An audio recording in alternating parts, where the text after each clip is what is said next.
నేను మీరు కొలిచే లక్ష్మీదేవిని క్షీరసాగరంలో అవతరించి శ్రీ మహావిష్ణువును వరించాను. ఎల్లప్పుడూ ఆయన వక్షస్థలం నందుండే నేను మీతో లేను అనుకోకండి. మీరు సకల సంపదల కోసం, సంతానం కోసం నన్ను వేడుకుంటున్నారని నాకు తెలియదనుకుంటున్నారా? ఒకప్పుడు శంకరాచార్యులు కొలిచిన, తర్వాత దేశికులు కొలిచిన వాళ్ళని అనుగ్రహించాను. అలాంటప్పుడు నిన్ను అనుగ్రహించానని అనుకోకు. ఓపికతో ఉండు. నేను నీతో ఉన్నా, కష్టంలో ఉన్నా అని బాధపడకు.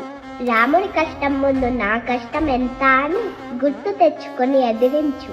నేను నీతో ఉంటా. ఎప్పుడూ భగవంతుడి నామం స్మరిస్తూ శుద్ధిగా ఉంటూ ఆడపిల్లలు లక్షణంగా ఉండి ఎక్కడ ఆడపిల్లల్ని గౌరవించి పూజిస్తారో అలాంటి చోట నేనెప్పుడూ కొలువై ఉంటా.